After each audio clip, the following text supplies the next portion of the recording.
फिर पूछा सुम्मा अय्यु या रसूलल्लाह, उसके बाद दूसरा सेकंड पसंदीदा अमल, फरमाया सुम्मा बिर्रुल वालिदैन, उसके बाद वालिदैन के। अस्सलाम वालेकुम वरहमतुल्लाहि वबरकातुहू। दोस्तों, इससे पहले सुने, मनकूल है कि एक शख्स था, उसने किसी का कत्ल कर दिया। अब कत्ल करने के बाद उसे एहसास हुआ कि ये तो बहुत बड़ी गलती हो गई है, बहुत बड़ा गुनाह हो गया है। और याद रहे कि कुरान करीम में फरमाया गया, जिसने एक जान को कत्ल किया गोया उसने सारी इंसानियत को कत्ल किया। ये इतना सख्त गुनाह है। अब वो शख्स जब ये गुनाह हो गया तो सोचने लगा कि अब कोई तौबा की सूरत है, कैसे तौबा हो सकती है। तो एक सहाबी रसूल हज़रत अब्दुल्लाह इब्न अब्बास रज़ियल्लाहु तआला अन्हुमा की खिदमत में हाजिर हुआ और अर्ज की कि हुजूर मुझसे ये गलती हो गई है, इतना बड़ा गुनाह हो गया है, कहीं तौबा है? तो आपने फरमाया, क्या तुम्हारी माँ जिंदा है? कहता हुजूर माँ की तो वफात हो गई है। तो फरमाया, अच्छा ऐसा करो, तौबा करो और जितना हो सके अल्लाह को राजी करने की कोशिश करो।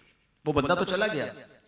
यकीनन उस जमाने में ऐसा कोई मामला नहीं होगा, या जो भी उसके अगले कॉन्सिक्वेंसेस अदालती निज़ाम वगैरह वो यकीनन अलग मामला होगा। यहाँ गुनाह की माफी की बात हो रही है।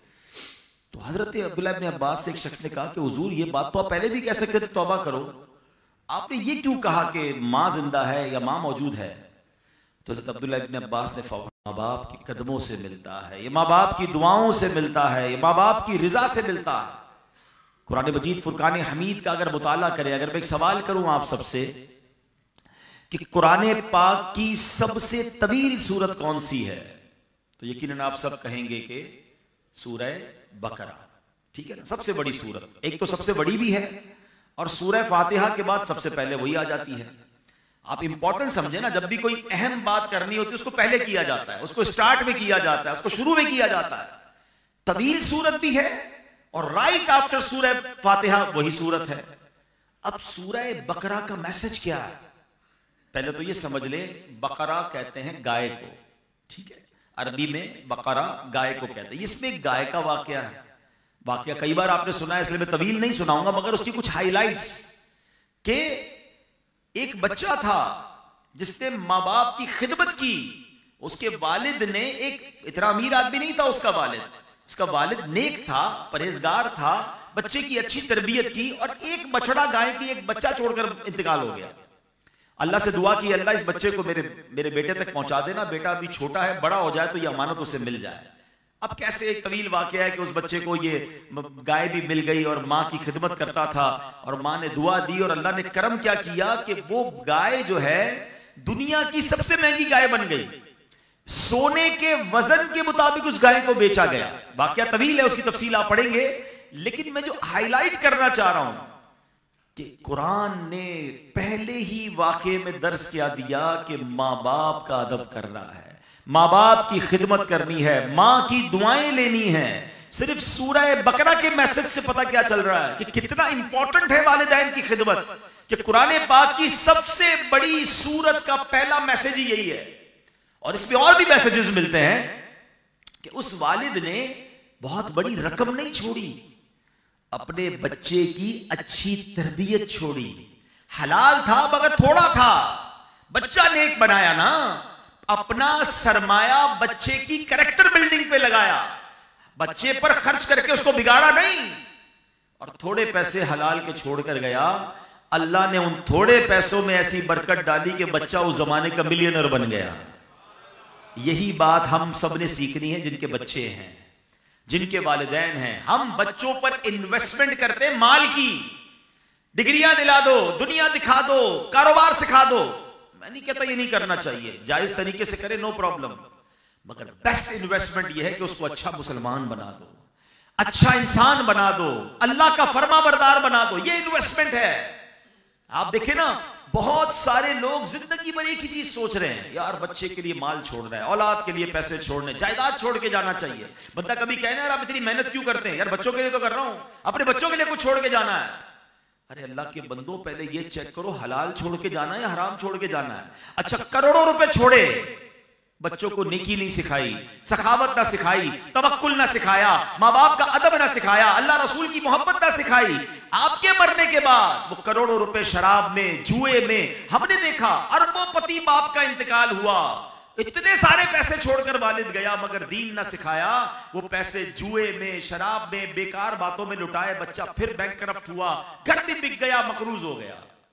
और हमने ऐसे भी देखे कि माँ बाप ज्यादा पैसे छोड़ के नहीं गए मगर तरबियत अच्छी करके गए, अल्लाह को राजी करने का जहन देकर गए। बल्कि चले या जितने बैठे हैं ना उसी को देख लें। अब अपनी मिसाल ले लें, मैं अपनी मिसाल लेता हूं।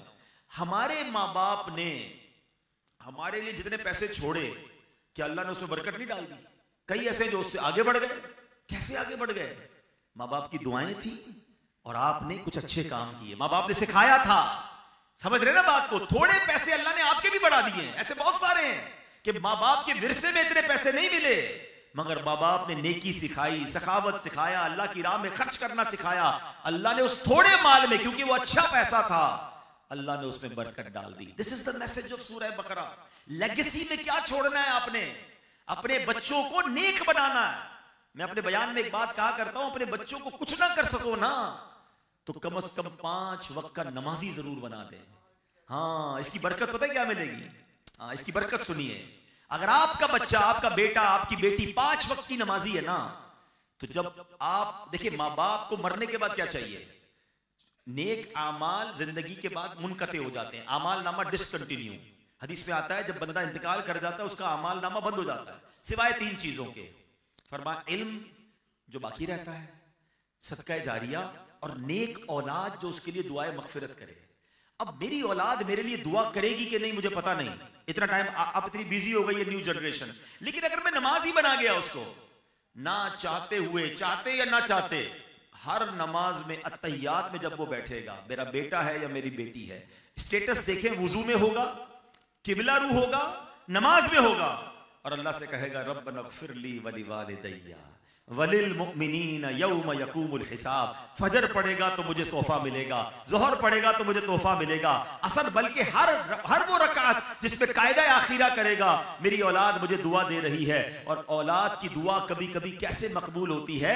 हजरत ईसा अला नबीना वालेस्सलाम एक बार किसी कब्र के पास से गुजरे, देखा कब्र पर अजाब हो रहा है। अल्लाह के नबी थे ना, अल्लाह ने ऐसी निगाहें दी थी, कब्र के अंदर के अहवाल जान लिए। थोड़े अरसे के बाद आए, देखा कब्र में अनवार तजल्लियात की बारिश है। ए अल्लाह, ये मामला कैसे, ये बंदा ऐसे नूरानी कब्र में कैसे हो गया? कुछ दिनों पहले तो अजाब हो रहा था।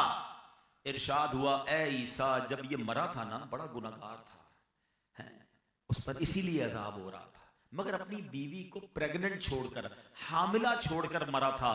अब कुछ अरसे बाद उसकी बीवी के यहाँ औलाद हुई, बेटा हुआ। ऐ ईसा, वो बेटा 5 साल का हो गया। जब 5 साल का हुआ तो मदरसे में गया, कारी साहब ने कहा पढ़ो बिस्मिल्लाहिर्रहमानिर्रहीम। बच्चे ने पढ़ा बिस्मिल्लाहिर्रहमानिर्रहीम। ऐ ईसा, मुझे शर्म आई कि जिस बाप का बेटा जमीन के ऊपर रहमान और रहीम कह के मुझे पुकार रहा है, उसके वालिद को जमीन के अंदर में अजाब दूं। इसके बेटे के बिस्मिल्लाह पढ़ने की बरकत से मैंने बाप से अजाब को दूर कर दिया। हाय हाय, मुबारक हो उनको जिनके बच्चे हाफिज हैं, मुबारक हो उनको उनके जिनके बच्चे आलिम हैं, मुबारक हो उनको जिनके बच्चे नमाजी हैं। अरे ऐसी औलाद छोड़ के जाना है जो मरने के बाद हमारे लिए सदका जारिया का बाइस बने। सूरह बकरा का मैसेज ही यही है, पैसे छोड़ने की फिक्र छोड़ दो।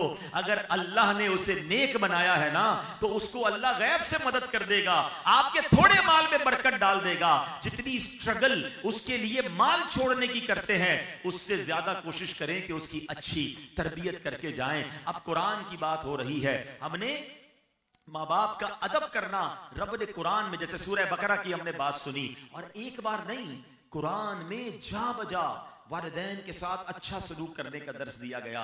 अल्लाह कुरान में फरमाता है वबिल वालिदैनि एहसाना, तर्जमा कंजुल इरफान, और माँ बाप के साथ भलाई करो। अच्छा, कुरान पाक का एक बड़ा खूबसूरत उसलूब है, बहुत प्यारा स्टाइल है। कई मकामात ऐसे हैं जहां अल्लाह ने अपनी इबादत का दर्स दिया, साथ ही उसके बिल्कुल लगोलग अल्लाह ने वालिदैन के साथ नेकी और भलाई का हुक्म इरशाद फरमाया। एक आयत में फरमाया वक़दा रब्बुका अल्ला तअबुदू इल्ला इय्याहु वबिल वालिदैनि इहसाना, और तुम्हारे रब ने हुक्म फरमाया कि उसके सिवा किसी की इबादत न करो और माँ बाप के साथ अच्छा सलूक करो। 21वें पारे में फरमाया अनिश्कुरली वली वालिदैका, कि मेरा और अपने वालिदैन का शुक्र अदा करो। ऐसा कई मकामात पर है। अल्लाह ने अपनी इबादत का जिक्र किया, राइट आफ्टर अल्लाह ने वालिदैन के साथ भलाई का, वालिदैन के साथ शुक्र का, वालिदैन के साथ अच्छा बर्ताव करने का हुक्म दिया है। मेरे प्यारे इस्लामी भाई, इसकी वजह क्या है? रीजन समझना है ना कि अल्लाह ने बिल्कुल इसके साथ क्यों बयान फरमाया। मुफ्ती अहमद यार खान नईमी अलैहि रहमतुर रहमान इसकी दो वजह बयान फरमाते हैं। कहते हैं पहली तो ये कि माँ बाप फैज़े इलाही का पहला वास्ता है। हाँ, यानी बंदे को अल्लाह पाक की जो भी नेमतें हासिल होती है ना, वो पैदाइश के बाद मिलती हैं। यानी मैं पैदा हुआ तो फिर सब कुछ मुझे मिला ना, मैं पैदा ही ना होता, मेरे माँ बाप ना होते तो मैं पैदा ही ना होता। आज मैं दुनिया में हूं किसके सबब से हूं? माँ बाप के सबब से हूं। अच्छी सूरत है, दौलत है, इज्जत है, शौहरत है, रिस्क है, नेमत है, सांस है, व्हाटएवर मुझे अल्लाह की नेमतें मिली जब मैं दुनिया में आया। तो माँ बाप वास्ता हैं कि उसके जरिए मैं दुनिया में आया। तो सुभान अल्लाह, ये सारी नेमतें मिलने का एक वास्ता तो वालिदैन इस तरह हो गए। दूसरी बात मुफ्ती साहब फरमाते हैं कि माँ बाप के जो हम पर एहसानात होते हैं ना, जो इनामात हैं, उन इनामात और एहसानात में एक बड़ी खूबसूरत मुशाबहत अल्लाह पाक के एहसानात के साथ है। अब वो क्या है? अल्लाह पाक अपने बंदों को पालता है, नेमतें अता फरमाता है, बारिश बरसती है, फूल खिलते हैं, सब्जे उगते हैं, दाने लगते हैं, अनाज बनता है। ये सारा निजाम जिंदगी अल्लाह पाक ने बनाया किसके लिए? अपने बंदों के लिए। क्या माद अल्लाह इसमें अल्लाह की कोई लालच है? अल्लाह को हमसे कुछ चाहिए? बेलालच अताएं हैं ना उसकी। अल्लाह ने कुरान में फरमाया, मा उरीदु मिनहुम मिर रिज़्क़िन व मा उरीदु अन युतइमून इन्नल्लाह हुवर रज़्ज़ाक़ु ज़ुल क़ुव्वतिल मतीन। तर्जुमा कंज़ुल इरफान, मैं उनसे कुछ रिस्क नहीं मांगता और ना ये चाहता हूं कि वो मुझे खाना खिलाएं। बेशक अल्लाह ही बड़ा रिस्क देने वाला, कुव्वत वाला, कुदरत वाला है। अल्लाह बांटता है, अल्लाह अता करता है, अल्लाह को हमसे कोई तलब नहीं। ये अल्लाह की शान है। मगर अल्लाह ने माँ बाप को कैसा बनाया है कि माँ बाप बच्चे से लालच नहीं करते। माँ बाप को कोई लालच नहीं होती कि इसको खिलाएं पिलाएं, अपने पेट काट के उसको बड़ा करें, उसको सर्दी गर्मी से बचाएं, उसको जनाब दवाइयां दिलाएं। हैं बाजुकात बच्चे बड़े होकर कोई माँ बाप की खिदमत नहीं करते। लोग, हो सकता है किसी के जहन में ख्याल आए कि जनाब आजकल तो माँ बाप बच्चे को इसलिए पालते बड़ा होकर कमा के देगा। अरे मुझे बताओ, अगर ये बात है तो फिर माजूर बच्चों को माँ बाप क्यों पालते हैं? माँ बाप का प्यार बेलालच है। दुनिया में जो बेलॉस प्यार है, अनकंडीशनल लव अगर कोई करता है तो वो माँ बाप करते हैं। मैंने बड़ी प्यारी बात पढ़ी, दुनिया में एक ही बंदा है हमारी और आपकी जिंदगी में, एक ही बंदा ऐसा होता है जो ये चाहता है कि ये मुझसे भी आगे बढ़ जाए। और पता है कौन होता है? वो हमारा वालिद होता है। वालिद हमेशा ये चाहता है कि मैं जहां तक पहुंचा हूं ना, मेरा बेटा उससे आगे पहुंच जाए। दुनिया में और कौन चाहता है भैया आगे बढ़ जाए? इतना अनकंडीशनल प्यार माँ बाप करते हैं, अपनी तकलीफें अपनी। अच्छा, फिर माँ बाप को अल्लाह ने कैसा प्यारा रिश्ता हमें कैसा दिया, अगर हम समझे ना। हम जब पैदा हुए ना, आपके घर में भी बच्चे पैदा हुए होंगे। अच्छा, मेरी बातें उनको जल्दी समझ आएंगी जो आप खुद माँ बाप बन गए। हमें भी ये उस वक्त समझ नहीं आती थी, जब खुद माँ बाप बने तो ज्यादा समझ आई। बच्चा पैदा होते ही सबसे ज्यादा फ्रेजाइल होता है बच्चा, बिल्कुल जिसको कहें छुई मुई होता है ना, कितनी बीमारियां उस पर हमलावर हो रही हैं। अब उस बच्चे को 2 खादिम चाहिए 24/7, छुट्टी नहीं है उन खादिमीन की। जो उसकी बॉडी है ना, उसकी रिक्वायरमेंट क्या है कि उसको 2 ऐसे खादिम चाहिए। एक खादिम वो चाहिए जो उसके साथ हर वक्त चिपका रहे, उसकी गंदगी साफ करे, उसको कपड़े पहनाए, उसकी मालिश करे, उसको तेल लगाए, उसको खाना खिलाए, दूध पिलाए, व्हाटएवर उसकी नीड है, सोना जागना उसी के साथ। तभी वो बच्चा आहिस्ता आहिस्ता ग्रो करेगा। और दूसरा खादिम उसको वो चाहिए कि जो अपना माल खर्च करे, हैं अपने पेट, क्योंकि तमाम चीजों के लिए पैसे चाहिए। अल्लाह ने देखे माँ बाप के दिल में कैसी मोहब्बत डाली है कि माँ बच्चे के पैदा होते उसकी खादिमा बन जाती है। दुनिया में पैसों से ऐसी खादिमा नहीं मिल सकती जैसी अल्लाह ने माँ जैसी, उसके दिल में इतनी मोहब्बत डाल देता है रब कि वो अब बच्चा रोए तो ये जागती है, वो तड़पे तो ये तड़पती है। अरे उसके रोने में उसे पता चल जाता है कि पेट में दर्द हो रहा है या कान में दर्द हो रहा है। और वालिद कैसा बेलौस खर्च करता है कि आधी रात को हॉस्पिटल ले जाना है, आधी रात को माँ कहती बच्चे के लिए दूध लेकर आओ, फला दवाई लेकर आओ, वो सारे काम छोड़ेगा, अपने दूध पीते बच्चे के लिए ये सब चीजें करता है। सोचे ये दिल में डाला किसने? ये अल्लाह ने मेरी और आपकी परवरिश का इंतजाम किया है। ये माँ बाप के एहसान हैं हम पर जो उन्होंने हमारे साथ बचपन से अब तक किए। और जब ही रब फरमाता है शुक्र अदा करो मेरा और शुक्र अदा करो अपने वालिदैन का। ऐ मेरे प्यारे इस्लामी भाइयों, नबी पाक अलैहिस्सलातु वस्सलाम की बारगाह में अर्ज की गई, या रसूल अल्लाह सबसे फजीलत वाला अमल कौन सा है? यहाँ बहुत सारे इस्लाम में बैठे हैं और माशाल्लाह नेक नमाजी हैं, नेकी करने का जज्बा भी होता है, हम भी चाहते हैं कि फजीलत वाला अमल बता दें। एक साहबी रसूल ने सवाल किया, या रसूल अल्लाह सबसे ज्यादा फजीलत वाला अमल कौन सा? फरमाया अस्सलातु अला वक्तिहा, यानी नमाज को उसके वक्त पर अदा करना। फिर पूछा सुम्मा अय्यु, या रसूलल्लाह उसके बाद दूसरा सेकंड पसंदीदा अमल?